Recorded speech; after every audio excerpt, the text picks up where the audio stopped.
Ever feel like you're playing a game you just don't quite get? Especially when it comes to, well, power. You're not alone. Robert Greene's 48 Laws of Power kind of lays out that secret playbook.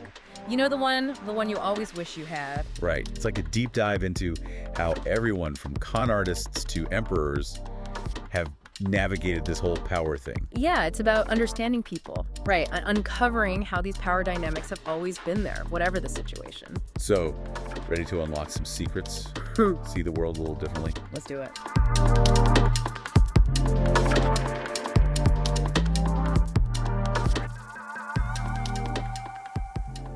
Okay, so what's the deal with these 48 laws? Well, each one looks at a specific action. Does it make you more powerful?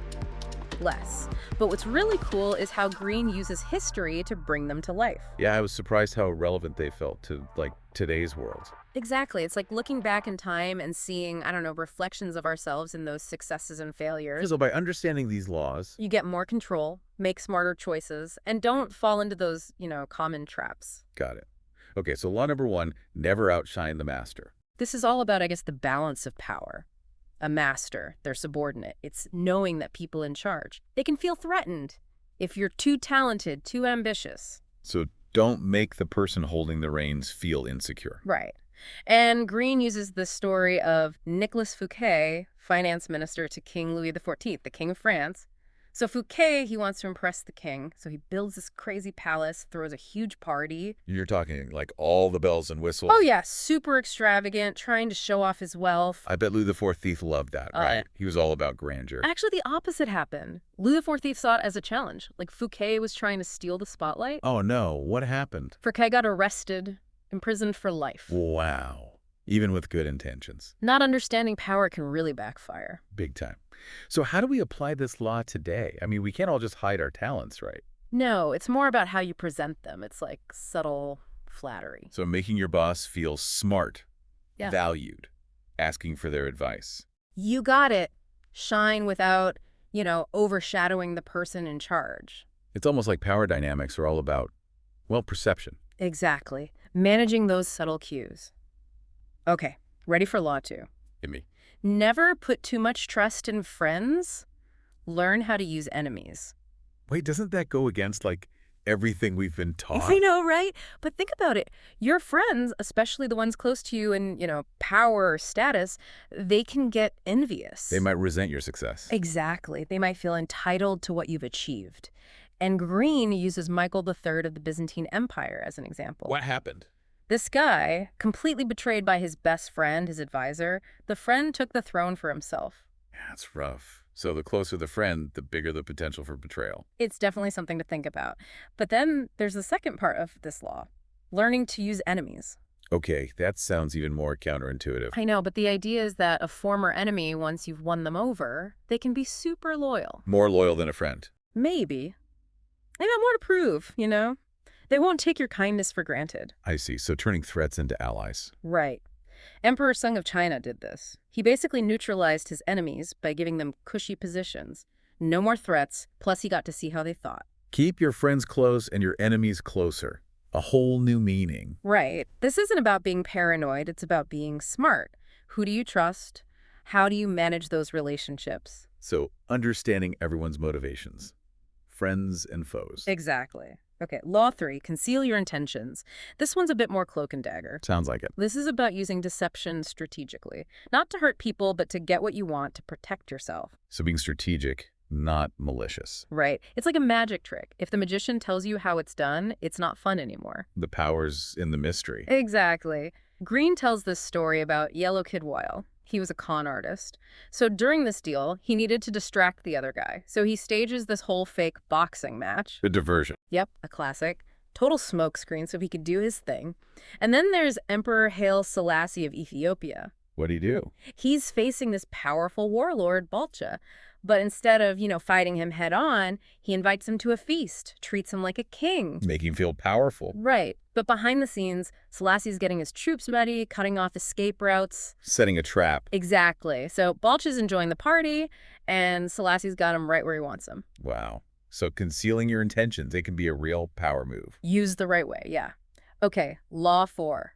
Always say less than necessary. Ooh, I like this one already. Silence is golden. Sometimes. It's about mystery, keeping people intrigued. We love a good puzzle. We do. And think about P.T. Barnum, the showman. He was all about capturing people's imagination. He knew they liked to be fooled a little. Entertained by the illusion. Yeah, he even revealed some of his tricks in his book, which made people even more fascinated by him. So controlling the narrative. Exactly. Now, contrast that with Coriolanus. He was Roman general. He tried to win over the public with, logic and arguments. didn't go well. Nope, backfired. He didn't get how powerful emotions are, how fickle people can be. So what's the takeaway here? Don't share your opinions. No, it's about being careful. Choosing your words wisely. Sometimes saying less can be more powerful than a whole speech. Silence can be a real weapon. You got it. Okay, ready for Law 5. Bring it on. So much depends on reputation. Guard it with your life. This big one. Your reputation precedes you. It's how people see you. Exactly. And Greene uses P.T. Barnum again here. Early in his career, he really struggled because he had no reputation to speak of. So even for someone like Barnum, reputation mattered. Big time. His early stuff flopped because nobody trusted him. He hadn't built that credibility yet, So it takes time to build a good reputation. Right. Consistent actions. And once you have it, you got to protect it. It's like your currency in the power game. Especially today, with social media and everything. One wrong move. Yeah. Poof, your reputation's gone. So be mindful of how you present yourself. Online, offline, all of it. Your reputation's a reflection of you, your values. And ultimately, your power. Okay, let's move on to Law 6. Court attention at all costs. This one's all about visibility. Standing out, grabbing people's attention, which with all the distractions today is harder than ever. Right. It's like a constant battle for people's eyeballs. Exactly. And Greene uses Thomas Edison, the inventor, as an example. Edison, he wasn't just a genius, he knew how to promote himself. He understood PR. Yep, he knew how to get people talking. So he did these flashy experiments, made predictions about future inventions, really built up this larger-than-life image. He knew attention was key to getting support for his work. And it's not always about positive attention. Greene also talks about Pietro Aretino. He was a poet, and he became famous for attacking powerful people, even the Pope. So be bold, be different. Even controversy can work in your favor. The point is to be strategic. Think about the image you're creating. Make it memorable. It's not just about being good at something. It's making sure people know it. Now, Law 7. Get others to do the work for you, but always take the credit. This one sounds a little shady. It can be, but it's really about delegation and being smart about who gets the credit. So using other people's talents to make yourself look good. Not exactly. Think about Balboa. He discovered the Pacific Ocean, right? Huge accomplishment. But he didn't get all the rewards he deserved. Why not? He tried to do everything himself. He burned out and missed opportunities. Contrast that with someone like Napoleon. Napoleon was great at delegating. Oh, yeah. He had brilliant people working for him, and then he took credit for their successes. Smart. And, acknowledging other people's contributions, it doesn't diminish your own. It actually shows good leadership. So you're not hogging all the credit, but you're still the one in charge. Right. It's a reminder that building a good team working together is essential for achieving anything big. Makes sense. Okay, what's next? Law 8. Make other people come to you. Use bait if necessary. This one sounds interesting. So how do we become the bait? It's about making yourself the thing everyone wants, the prize. You can't push a rope. You have to pull them in. Right. Think about Talleyrand, this French diplomat who brought about Napoleon's downfall. He knew Napoleon's ego, his ambition. So he played on that. He dangled the possibility of power in front of Napoleon to lure him back to France. And Napoleon took the bait. Hook, line, and sinker. Oh. Walked right into Talleyrand's trap. Wow. So it's all about understanding what people desire and using that to your advantage. Exactly. Think about luxury brands. They make their products seem so desirable by limiting availability. It creates that sense of, I gotta have it. Scarcity creates desire. Exactly. It's about perception and, a little bit of manipulation. Okay, on to Law 9. Win through your actions, never through argument. This one's pretty straightforward. Actions speak louder than words, especially when it comes to power. So show, don't tell. Right. Let your results speak for themselves. Don't waste time arguing. Greene uses Michelangelo as an example. The artist. Yep. He was commissioned to paint the Sistine Chapel ceiling, but he had all these rivals trying to sabotage him. I bet. That's a high-profile gig. It was, but instead of fighting back, Michelangelo just focused on his work. Let his talent do the talking. His art was his argument. Exactly. And in the end, he won over the Pope, not with words, but with that incredible masterpiece. Sometimes the best way to win an argument is to not have one at all. Exactly. Now, this doesn't mean never speak up. It's about knowing when to talk, when to act. A subtle approach can be more effective than a shouting match. Right. Okay, Law 10, this one's about protecting your energy. Infection. Avoid the unhappy and unlucky. Sounds like self-preservation to me. It is. This law is all about how negativity can be contagious. Hang around unhappy people and you'll become unhappy too. They drain you. Exactly, like energy vampires. Greene uses the example of Lola Montez, this courtesan who became King Ludwig of Bavaria's mistress. What happened? Lola was a mess. Her behavior and instability really contributed to the king's downfall. A cautionary tale about who you let into your life. Right, and remember, negativity can be subtle. It's not always about complaining. It's about that overall vibe of pessimism and doom. So it's about surrounding yourself with positive people. People who lift you up, not drag you down. Create a positive environment for yourself. Makes sense. Okay, what's Law 11? Learn to keep people dependent on you. Ooh, this sounds powerful. It is. It's about making yourself indispensable, the person everyone needs. Become the go-to expert. Exactly. Greene tells this story about Victor Lustig, a con artist who managed to swindle Al Capone. Al Capone, the gangster. That's a risky move. It was. But Lustig, he was a master manipulator. He disarmed Capone with an act of honesty, believe it or not. How do you do that? He convinced Capone to invest in something, then weeks later returned the money, claiming the deal fell through. He played the long game. Yep, earned Capone's trust by being surprisingly honest. So he turned a dangerous situation into an advantage. Exactly. Now, I'm not saying become a con artist, but you can apply this to any field. Develop those unique skills. Become the expert. Find your niche. Right. Make yourself essential, and you'll be in a position of power. Okay, that makes sense. What's Law 12? Use selective honesty and generosity to disarm your victim. This one's all about psychology. So how does honesty disarm someone? It's about using it strategically. Calculated acts of kindness can really throw people off guard. So it's not all about being ruthless and deceptive. Nope. Greene compares the Athenians, who are great at strategic generosity, with the Corinthians, who tried to guilt-trip them into an alliance. By reminding them of past favors? Exactly. But the Athenians saw right through it. They were more interested in what they could gain, not sentimental gestures. People are motivated by self-interest. Exactly. So be careful when people try to manipulate you with guilt trips. Always think about their true motivations. Good advice. What's next? Law 13. When asking for help, appeal to people's self-interest, never to their mercy or gratitude. So how does that work in practice? Think about Joseph Duveen, a famous art dealer. He was a master at understanding his clients. He knew what they wanted. Exactly. He'd research their tastes, their collections, and then present them with the perfect piece. So he made them think they were the ones making the decision. Exactly. He didn't push the sale, he created desire. The key is to frame your requests in a way that benefits the other person. Make it a win-win. Exactly. Successful persuasion is about understanding your audience, what they want, what motivates them. Okay, Law 14. This one sounds intriguing. Pose as a friend. Work as a spy. This is all about the importance of information. Knowledge is power. Right. By gathering information, you gain an edge. Greene uses the story of Cesare Borgia, an Italian prince who used spies to infiltrate his enemies. He was always one step ahead. Exactly. He knew their secrets, their plans, and today, information is more important than ever. Think about market research, competitor analysis, all that stuff. It's all about using information strategically. Exactly. Now, I'm not saying go around spying on people, but be aware of the information landscape. Use it to your advantage. Okay, I think that's a good place to pause for now. We've covered a lot of ground already. We'll pick up with Law 15 in Part 2 of our deep dive. Oh, Welcome back. Ready for more Laws of Power. definitely. I'm already seeing the world differently. Good. Let's jump into Law 15. Crush your enemy. Totally. This one sounds a little, well, intense. It is. Power dynamics can be pretty ruthless. This law is about eliminating threats completely. So there's no coming back for them. No room for revenge or, like, future conflict. Exactly. Greene talks about Sheng Yu, a Chinese general.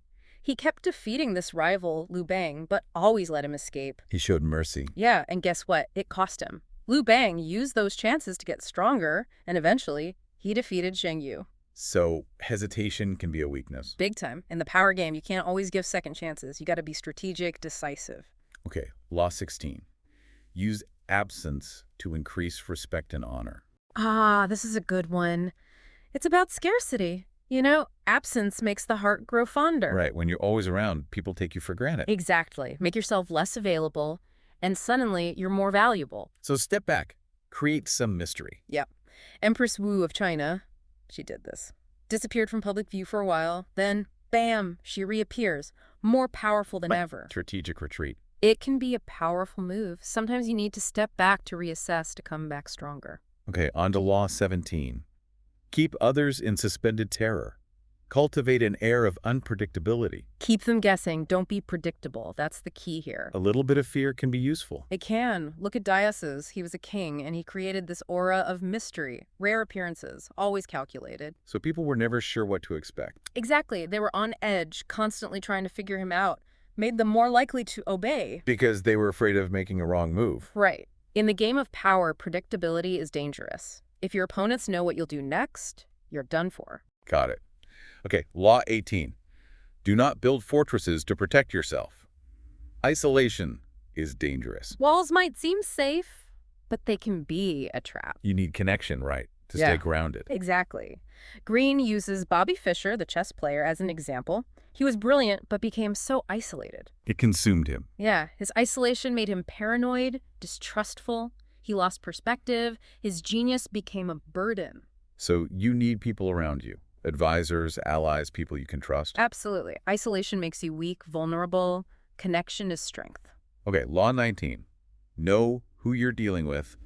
Do not offend the wrong person. This one's all about reading people. Not everyone reacts the same way to power plays. People are more sensitive to slights. Exactly. Some people, if you cross them, they'll come after you with a vengeance. Greene calls them wolves in lamb's clothing. They seem harmless, but underneath, they're dangerous. He even gives a whole list of types to watch out for. The arrogant, the insecure, the paranoid, the ones who never forget a grudge. it's like a guide to spotting potential enemies. Right.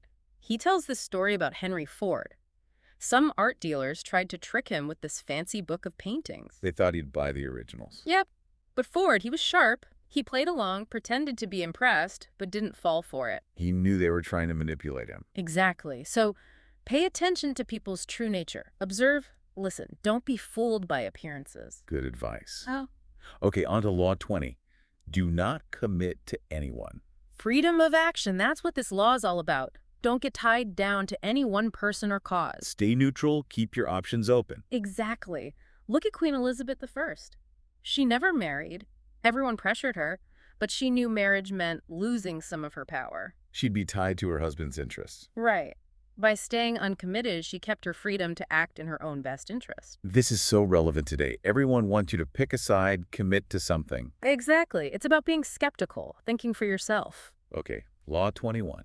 Play a sucker to catch a sucker seem dumber than your mark. This one's all about deception, making your opponent underestimate you. Playing dumb. Sometimes it's a good strategy.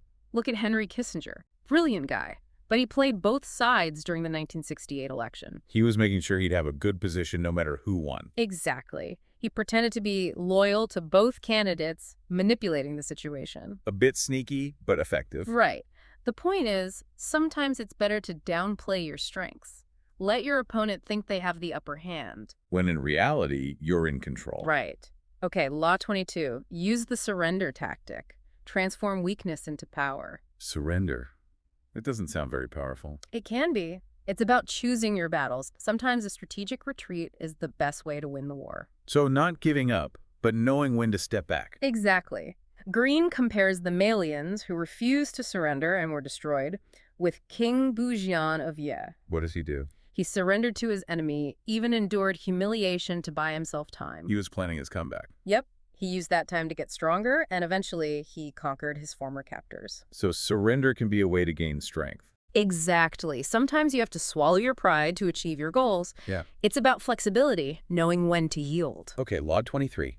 Concentrate your forces. Focus your energy, your resources. Don't spread yourself too thin. Quality over quantity. Right. Look at the Rothschild banking family. They built their empire by concentrating their efforts and controlling information. They had a huge network of spies and informants. Yeah.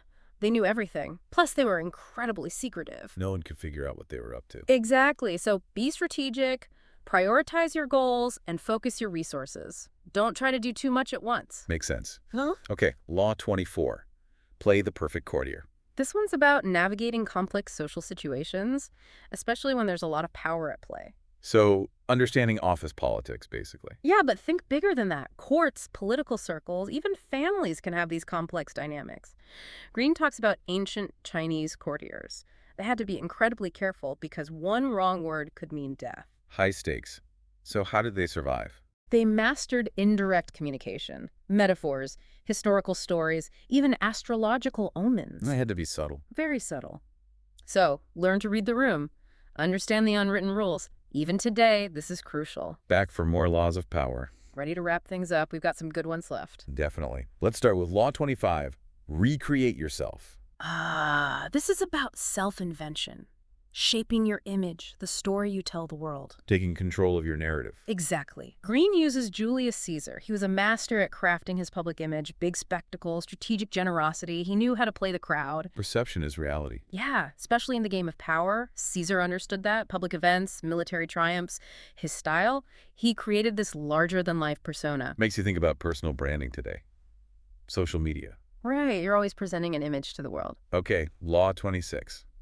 Keep your hands clean. This is about avoiding blame, protecting your reputation. Staying above the fray. Exactly. Even the appearance of wrongdoing can hurt you. Greene tells this story about Cao Cao, this Chinese warlord. He made a mistake, a strategic one, and used a scapegoat to take the fall. To protect himself. Right. He knew if people thought he was responsible, he'd lose their support. Now, I'm not saying you should go around blaming others, but... Protect your reputation. Be mindful of how things look. Exactly. Especially in today's world, things can blow up so quickly. Okay, Law 27. Play on people's need to believe to create a cult-like following. This one's fascinating. It's about tapping into people's deep desire for meaning, for belonging. We all want something to believe in. We do, and Greene uses this example of Bragadino. An alchemist claimed he could turn lead into gold. People fell for it. Oh yeah, he had a huge following. They believed in him even though there was no proof. The power of charisma, I guess. Right, and we see this all the time, right?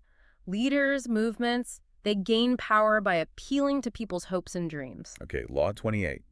Enter action with boldness. Don't hesitate. Take action. Project confidence. That's the key here. Timidity shows weakness. Exactly. Greene talks about Christopher Columbus. Imagine the courage it took to sail across the ocean when everyone thought he was crazy. He believed in his vision. He did, and he was willing to take risks to achieve it. Sometimes that boldness is what it takes to achieve something great. Okay, Law 29. Plan all the way to the end. Think ahead. Anticipate obstacles. Don't just jump into things without a plan. Have a clear vision of your goal. Exactly. Greene contrasts Balboa, who was impulsive and didn't plan well, with Harry Houdini. The escape artist. Yeah. Houdini meticulously planned every detail of his escapes. That's why he was so successful. He thought of everything that could go wrong. Right. Success isn't usually accidental. It's the result of careful planning and, being able to adapt when things change. Okay, Law 30. Make your accomplishments seem effortless. This one's about concealing the effort, making it look easy. Like you were born with talent. Exactly. Greene talks about La Bella Otero, this famous dancer. She made everything look effortless, even though she trained for years. She made it look natural. Right. It's like those athletes who make it look so easy. There's a lot of hard work behind that grace. Okay, Law 31. Control the options. Get others to play with the cards you deal.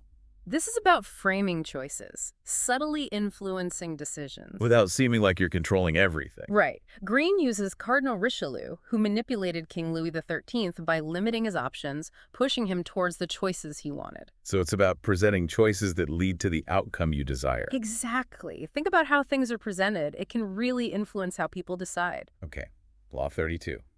Play to people's fantasies. This one taps into the power of storytelling. People are often more swayed by their emotions than by logic. We'd like a good story. We do. Greene uses this fable, The Funeral of the Lioness, to show how people conform to expectations, even if they don't feel it. They put on a show. Yeah.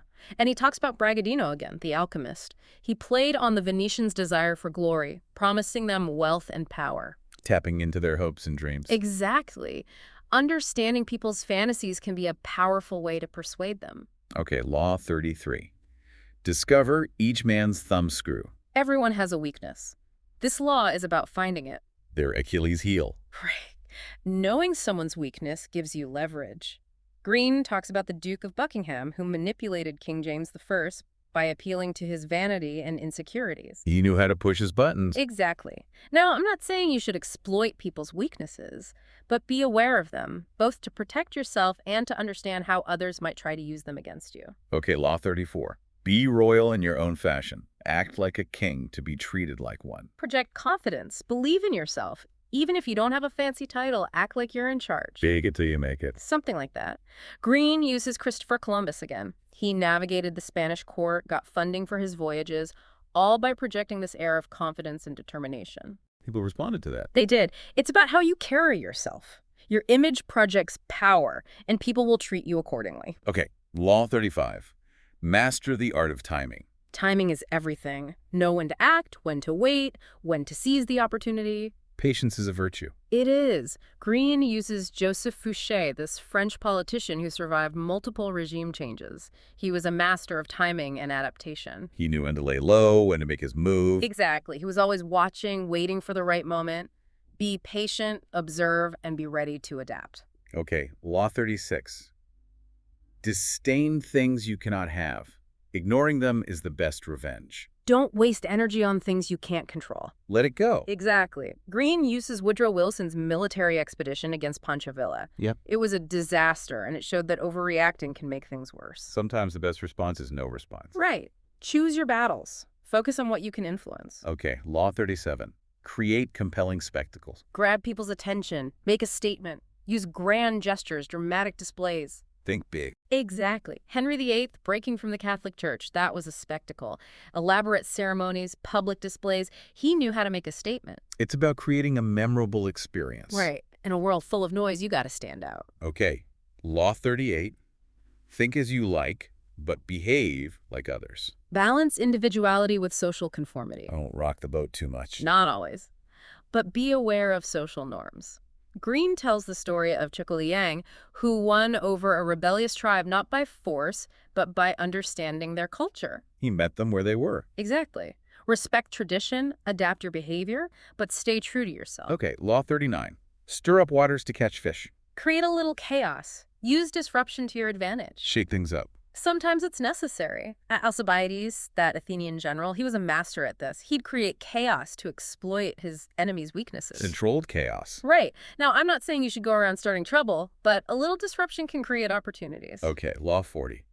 Despise the free lunch. There's no such thing as a free lunch. Everything has a cost. Be wary of gifts and favors. Exactly. Greene tells this story about a greedy woodcutter who, to make a profit, puts his son in danger. It's about understanding true value. Don't be blinded by greed. Right. Be generous, give freely, but don't expect anything in return. Okay, Law 41. Avoid stepping into a great man's shoes. Don't try to be someone else. Forge your own path. Make your own legacy. Right. Alexander the Great, he could have just tried to live up to his father's reputation, but he didn't. He created his own greatness. He carved his own path. Exactly. Be yourself. Find your own way to shine. Okay, Law 42. Strike the shepherd and the sheep will scatter. This one's about leadership. Right. Take out the leader and the group loses its direction. Headless chickens. Exactly. Greene talks about the Athenian practice of ostracism. They'd exile people they thought were dangerous. Eliminating the threat. Right. Leadership is crucial. Remove the leader and the whole structure can collapse. Okay, Law 43. Work on the hearts and minds of others. Persuasion. Motivation. Connect with people on an emotional level. That's real power. Not just commanding people, but winning them over. Right. Think about Marie Antoinette. She was so detached from the people, and it led to her downfall. They turned against her. Yep. You need to build relationships, connect with people to truly gain their support. Okay, Law 44. Disarm and infuriate with the mirror effect. Mirroring. Reflecting back people's behavior and beliefs. Like a psychological trick. It can be. Greene uses Alcibiades, who was a master at adapting to different cultures, mirroring the people he wanted to influence. Making them feel understood. Exactly. It disarms people when they feel like you get them. Okay, Law 45. Preach the need for change, but never reform too much at once. Gradual change is better than radical change. People resist big changes. They do. Look at Henry VIII. He broke from the Catholic Church, but he did it carefully, step by step. He didn't want to cause too much upheaval. Right. Be patient, plan strategically, and respect tradition. Okay, Law 46. Never appear too perfect. Nobody's perfect. Don't pretend to be. It's off-putting. It is. People get envious, resentful. Greene talks about Cosimo de' Medici, a powerful banker who downplayed his achievement. He didn't want to seem too powerful. Right. He stayed under the radar, which allowed him to consolidate his power. Humility can be a strength. Can. Okay, Law 47. Do not go past the mark you aimed for. In victory, learn when to stop. Don't get greedy. Know when to quit while you're ahead. Don't push your luck. Exactly. Greene tells the story of Sir Walter Raleigh, who got arrogant and couldn't resist showing off. It led to his downfall. He flew too close to the sun. Yep. Enjoy your victories, but don't let them go to your head. Okay, and finally, Law 48. Assume formlessness. Be adaptable. Go with the flow. Don't be rigid. Right. The world is constantly changing. You have to be able to adapt. Greene compares the rigid Spartans, who eventually fell, with the fluidity of the game of Go. You have to be able to change your strategy. Exactly. Be flexible, embrace change, and you'll be able to navigate whatever comes your way. Wow, that was a lot to take in. 48 laws of power. It's amazing how relevant they still are. They really make you think about how power works in all aspects of life. If you want to learn more about these laws, definitely pick up Robert Greene's book. And for more deep dives into fascinating topics, be sure to subscribe to our show. We'll see you next time.